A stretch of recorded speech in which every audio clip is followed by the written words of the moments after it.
later, but let's start with the front page of the Metro, which says England star slams Patel. That's Tyrone Mings, and slamming Priti Patel here for what she had said about taking the knee being gesture politics. Let's have a look at what he tweeted very directly.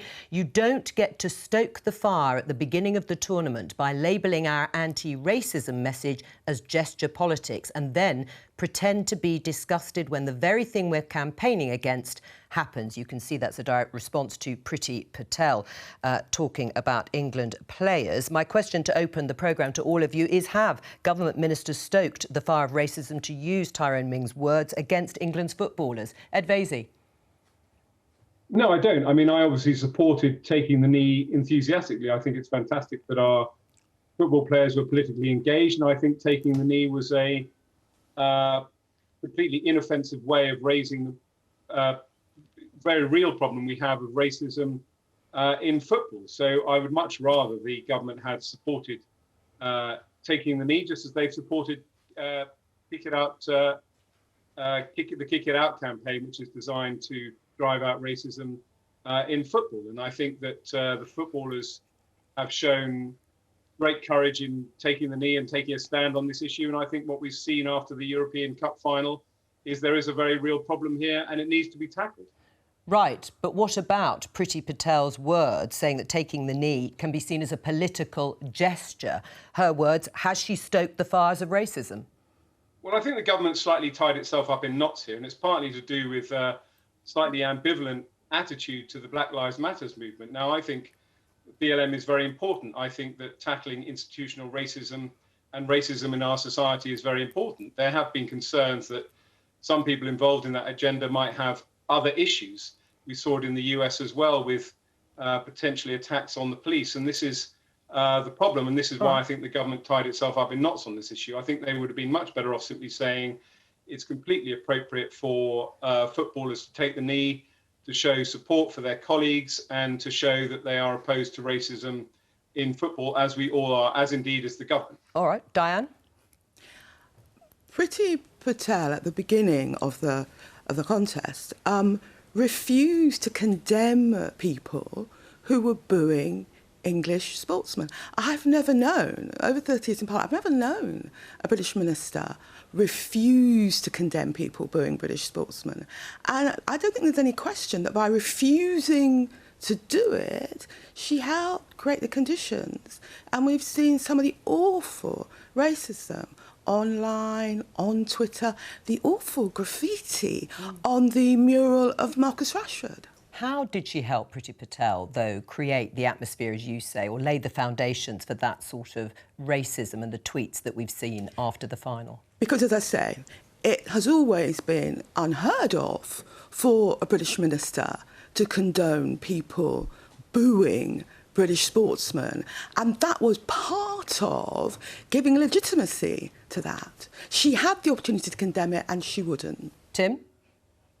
Well, I was a season ticket holder at Old Trafford for nearly a decade, and I remember the Kick Out Racism campaigns that were regularly sort of spotlighted during those matches. And I can't remember anyone at all objecting to those campaigns. And the unfortunate thing, and Ed Vasey just sort of touched on it, is that the Black Lives Matter movement and the taking of the knee are connected. And unfortunately, for many of us, the Black Lives Matter movement is not a unifying thing. We're all against racism, but the Black Lives Matter movement takes positions on capitalism, against the police, against the traditional family, that many of us object to. And I think the people at the head of the FA in particular would have been wiser to have found something like the Kick Out Racism campaign that unified us, because the battle against racism is far too important to be as divisive as it's become. Right, well, Diane, you're shaking your head. Before I come to you, Jane, do you want to respond? It's really sad that Tories want to politicise people taking a stand on racism. The young footballers who took the knee at the beginning of their matches, they're not party political in the way that Tim is implying. They wanted to show they were taking a position against racism. That was all, very simple. And because they're younger as well, it's important for them to support their colleagues and to take a stand. Tim?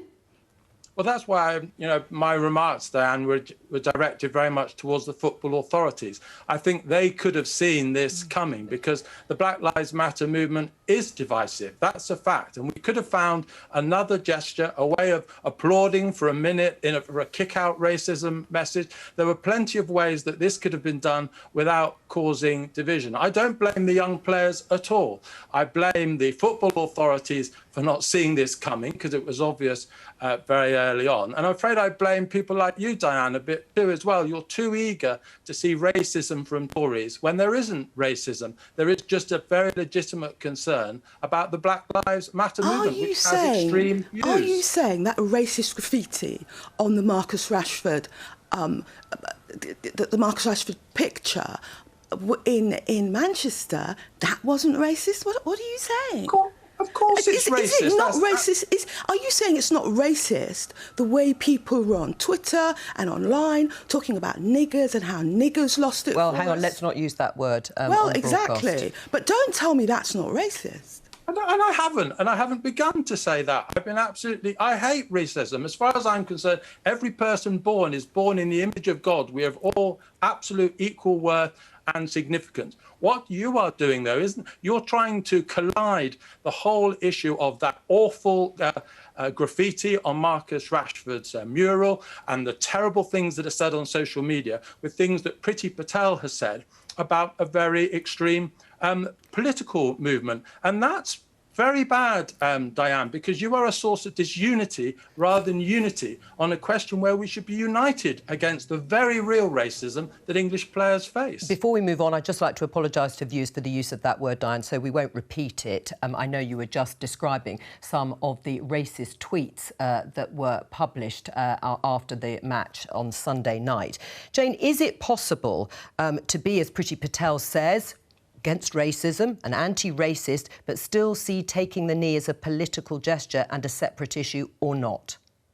Well, I have to say I can see why Diane is so angry, actually, and to be accused of causing disunity on this subject, I think, is not fair. She's a campaigner against racism. She's subject to the most horrific racist abuse online.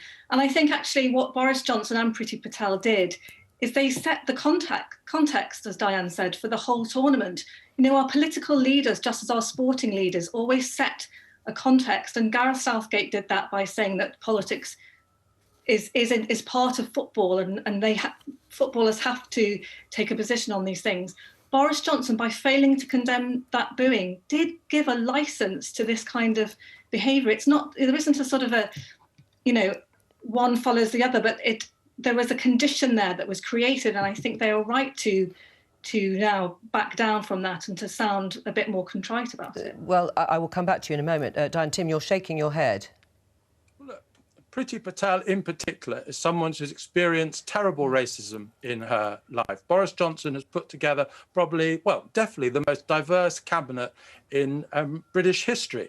The idea that this government isn't committed to the kind of racially equal Britain that we all grown-ups want to see is nonsense. And I think when people rush to turn up the temperature on these race issues rather than turn them down, which I do accuse large sections of the Labour Party of doing, they aren't helping the cause. And I'm afraid we've seen an example of that in the last few minutes. Right, but let me just show all of you this tweet from Johnny Mercer, Conservative MP. The painful truth is that this guy, Tyrone Mings, is completely right. Very uncomfortable with the position we Conservatives are needlessly forcing ourselves into. Do I fight it or stay silent? Modern conservatism was always so much more to me. We must not lose our way. Ed?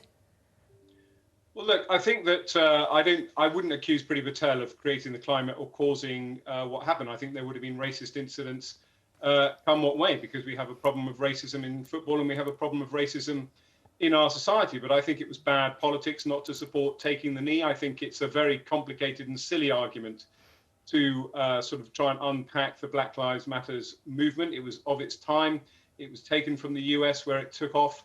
And of course, Tim is right that there are complicated issues in there and there are different agendas which Conservatives and indeed main people in mainstream society wouldn't support. But the fact that, as it were, people who are opposed to the government are now able to run an argument that the government is somehow responsible for these racist incidents, I think shows that it was silly. And I don't think, I've gone on the record many times about this. I don't think we should be engaging in this kind of silly culture war. It seems to me perfectly obvious that if young English football players want to take the knee to show their support for their colleagues and to show their opposition to racism, something we all support, it's perfectly appropriate to say that that is a magnanimous and important gesture that we support as well. I don't see what mileage you get by not supporting that or attacking it. It gets you absolutely nowhere, and as we've seen, gets you actually into quite a bit of trouble. I mean, Diane, does it matter really what politicians say? I mean, the people who are responsible for this atrocious abuse are racist.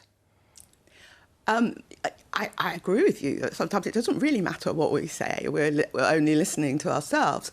But in this instance, with a very senior member of government refusing to condemn people booing English sportsmen, that did matter, and it did make an impact. And for Tim to say, oh, I'm a source of disunity, well, I've had literally more abuse online and on Twitter than any other woman MP.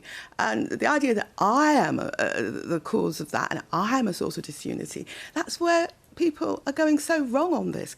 That people like Tim have to understand that younger people take anti-racism very seriously and want to support their colleagues. And the kind of line that Priti Patel was putting out at the beginning of the contest doesn't land well with them.